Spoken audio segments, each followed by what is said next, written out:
everybody, it's Dr. Barbie. Let's work out our iliopsoas. Most people know it as psoas, but it's actually a muscle that goes inside your hip, wraps around on the inside all the way to your back, up here, and it is part of our core muscles. It also helps us flex your hips or raise your knee up. So let's start an exercise that will help us with that, and then we will do a second exercise progression that I'm working on currently. So you're going to start with a straddle. If you can't do the exercise in the straddle, you're just going to bring your legs closer together.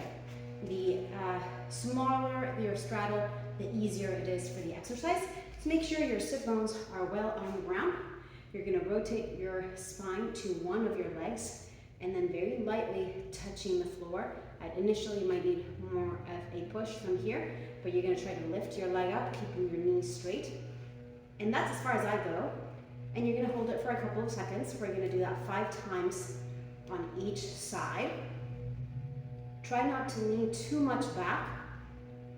And if you can't raise it at all, but you feel that inside the hips and the low back, then you got it. The movement doesn't have to be big for you to feel it in your muscle. And you actually want to target a muscle that's weak for most of us, like myself. That's why I can't raise my leg very much unless I lean back.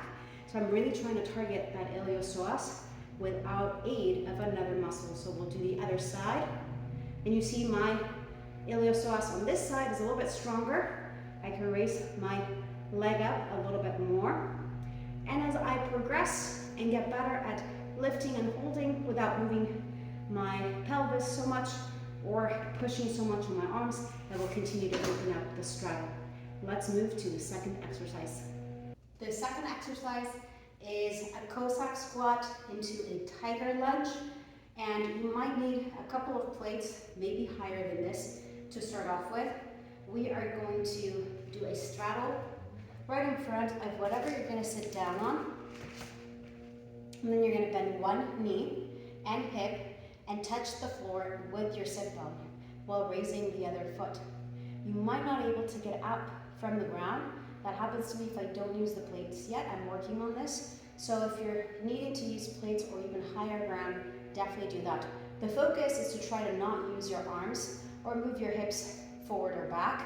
You might need to move forward a little bit initially or use your hands to get off the floor.